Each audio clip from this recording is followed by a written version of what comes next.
What happened when my mom demanded 24/7 access to my phone? When I turned 15, my mom went from strict to straight up paranoid. One night after dinner, she plopped down next to me with this weird smile and said she was installing a family safety app on my phone. I watched her tap away, giving herself access to everything. My location, photos, texts, even my drafts on social media. It's just to keep you safe, honey, she said, handing my phone back like nothing had changed. But everything had changed. It felt like having a stalker who lived in my house. At first I tried to be cool about it. Maybe it would calm her down, right? Wrong. Things got insane fast. She texted me in the middle of conversations asking who I was with. She commented on memes I haven't even posted yet because she was reading my drafts. The worst part? She started replying to my friends pretending to be me. My buddy Jake texted asking if I wanted to hang out, and my mom replied, "Sure thing, buddy." With way too many exclamation points. Jake called me laughing, asking why I was texting like a soccer mom. I had no idea what he meant until I checked my messages. Then came the day that broke me. I was in history class when Mrs. Wilson pulled me aside. She looked uncomfortable as hell. "Liam, your mother called the school. She's concerned about some message you sent about me." My stomach dropped. I knew exactly what she meant. I texted my best friend Kyle the night before, joking about how our history teacher's haircut looked like she stuck her finger in an electrical socket. It was just stupid, but friend stuff not meant for anyone else. But my mom had read it and called the school to complain about my private joke. I wanted to disappear into the floor. By lunch, Kyle wasn't talking to me. Neither was Jake. Word got around that my mom was reading everything, and suddenly nobody wanted to text me anymore. Some kids even blocked me.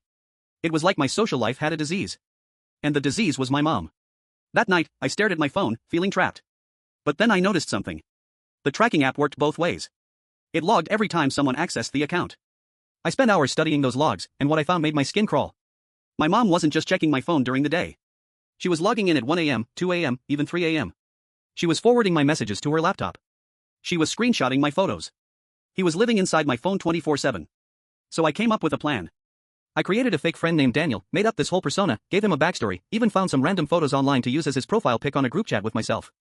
Then I started a long conversation with Daniel about this epic party happening at some remote barn outside town. I made it sound exclusive, secretive, like something a paranoid mom would totally freak out about. I mentioned the address, random dirt road I found on Google Maps that led to absolutely nothing. I talked about how it was starting at midnight, how everyone was going to be there, how I couldn't wait to finally do something without my mom knowing. Then I put my phone down and waited. At 1 a.m., the app logged that she opened the conversation. At 1 a.m., I heard her bedroom door creak open.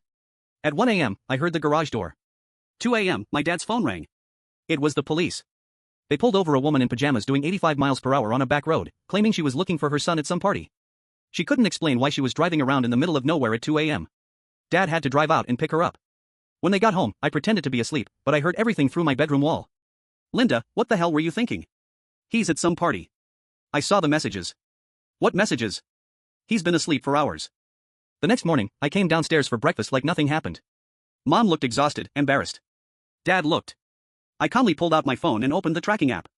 "Hey, Dad, want to see something interesting?" I showed him the message logs. How Mom had been reading everything for months.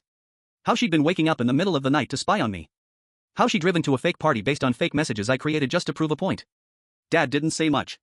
He just took Mom's phone, walked over to the kitchen counter, and factory reset it right there. The sound of it powering back up was the sweetest thing I'd ever heard. "Now on," he said, looking at both of us. "Liam keeps his phone and, Linda, you need help." Mom tried to argue, but Dad shut it down.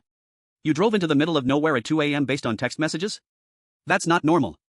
3 months later, Mom started therapy.